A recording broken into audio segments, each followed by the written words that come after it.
Unang Samuel, 3 kabanata. At ang batang si Samuel ay nangangasiwa sa Panginoon sa harap ni Eli. At ang salita ng Panginoon ay mahalaga noong mga araw na iyon. Walang hayag na pangitain. At nangyari ng panahon na iyon nang si Eli ay mahiga sa kanyang dako. Ang kanyang mata ay nagpasimulang lumabo na siya hindi nakakita. At ang ilawan ng Diyos ay hindi pa namamatay, at si Samuel ay nakahiga upang matulog sa templo ng Panginoon na kinaroroonan ng kaba ng Diyos. At tinawag ng Panginoon si Samuel ay kanyang sinabi, "Narito ako." At siya ay tumakbo kay Eli at nagsabi, "Narito ako, sapagkat tinawag mo ko." At kanyang sinabi, "Hindi ako tumawag. Mahiga ka uli." At siya yumaon at nahiga.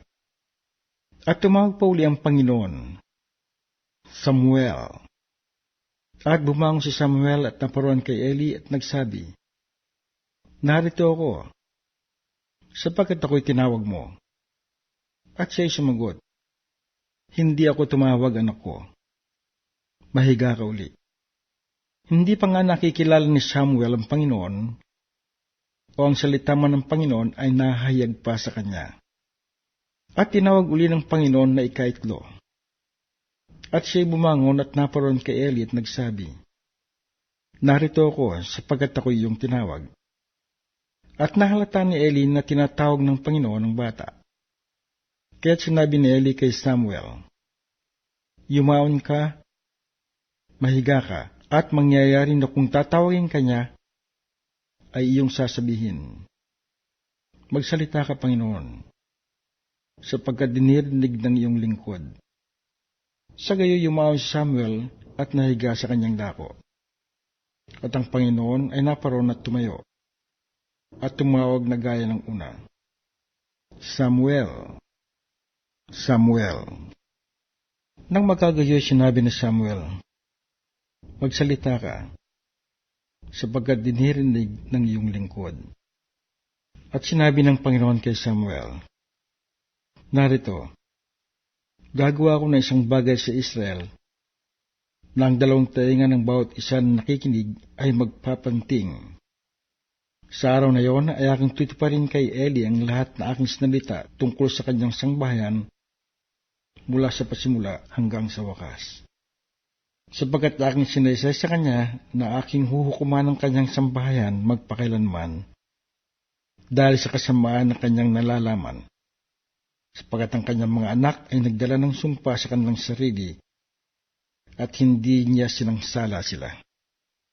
At kahit ako'y sumumpa sa sambahayan ni Eli na ang kasamaan ng sambahayan ni Eli ay hindi mapapawi ng hain o handog man magpakailanman." At nahiga si Samuel hanggang sa kinamagahan, at ibinukas ang mga pinto ng bahay ng Panginoon. At natakot si Samuel na saysayin kay Eli ang panaginip.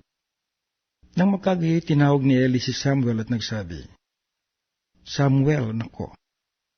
At kanyang sinabi, "Narito ako." At kanyang sinabi, "Ano ang bagay na sinalita sa iyo? Sinasamo ko sa iyo na huwag mong ilihim sa akin. Hatulan ka ng Diyos, at lalo na kung iyong ililihim sa akin ang anumang bagay sa lahat ng mga bagay na kanyang sinalita sa iyo." At sinasay sa kanya ni Samuel ang buong sinalita, at hindi naglihim ng anuman sa kanya. At kanyang sinabi, "Panginoon nga, gawin niya ang inakala niyang mabuti." At si Samuel ay lumalaki at ang Panginoon ay sumasa kanya, at walang di pinapangyari sa kanyang mga salita.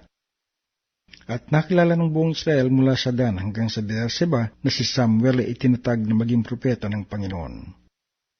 At napakilala uli ang Panginoon sa Silo, sapagkat ang Panginoon ay napakilala kay Samuel sa Silo sa pamamagitan ng salita ng Panginoon.